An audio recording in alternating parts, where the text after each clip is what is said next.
Hi everyone, and welcome to the fourth video in our series HR Essentials, What Employers Need to Know. This video is all about probation periods. So sometimes it's easier to let go than it is to hang on to an employee.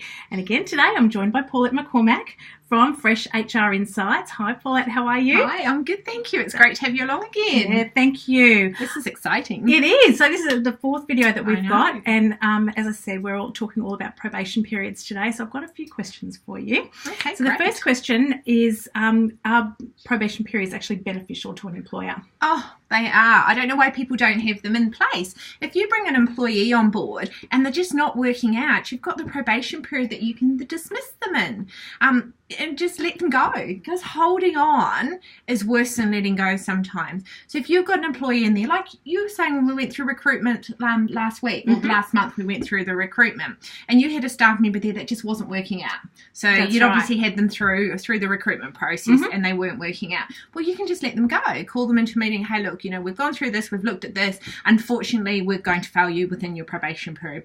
Pay them their week's notice and off they go. Simple as that. That's great. What a great resource that is available for employers. I know. Sometimes when you do take people on, they're not the right ones. So it's easier in that way to move them on than it is to keep them around. But obviously there are time frames within the probation periods as well. If you're an employer with over 15 staff, you have to have let them go on by 5 months. Okay. Pretty much, because you've got to include the notice period time within that as well. So it'd be 5 months and 1 week.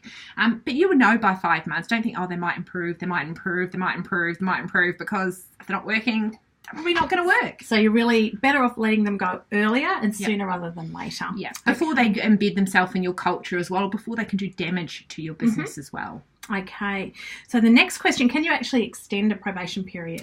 Again, if we look at the minimum terms of employment or the minimum employment period, so if you've got a staff member, you're a small business and less than 15, then 12 months is where they get their unfair dismissal right. So within that time, they don't have access to that. They're out of jurisdiction for unfair dismissal. If you're a business with more than 15, you've only got 6 months. So if your probation period is 6 months, you've got more than 15 staff, there is no point extending it, because the employee is going to get their unfair dismissal rights anyway.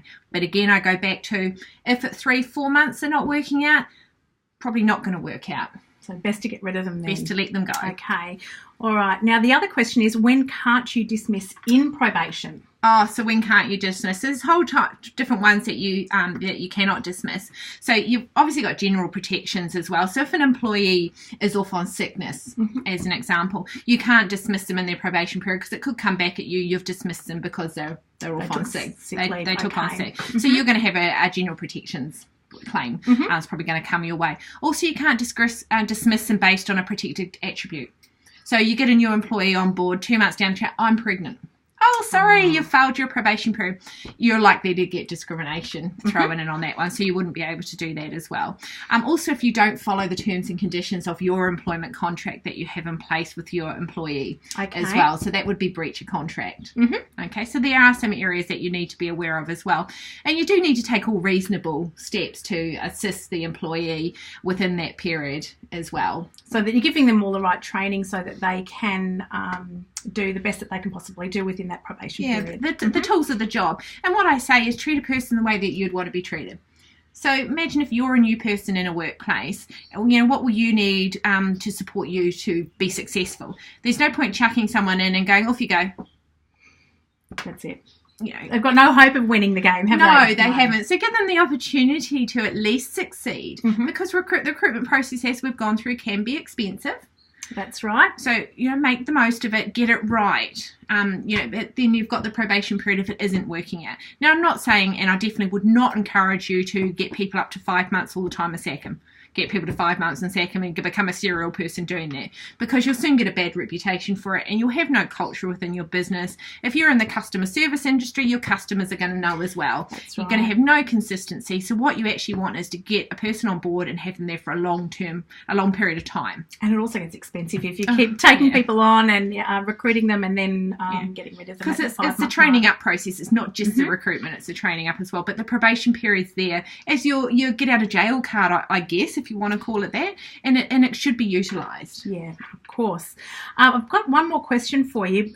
Is in regards to probation periods and independent contractors. Can you use probation periods with independent contractors? Well, with an independent contractor, you're going to have an independent contractor agreement in place with them, and you're going to have your terms of ceasing engagement with them within there as well. So that's not really the point of having a probation period. They're not actually necessarily going to fall under the Fair Work legislation. Because they're not technically employees. They're not technically employees. Yeah. However, word of warning, be careful about the independent contractors and employees. You needed to have made sure the totality of the relationship shows they're definitely an independent contractor. Right. So just be definitely careful. Another topic for discussion Another topic, a whole new topic. Absolutely.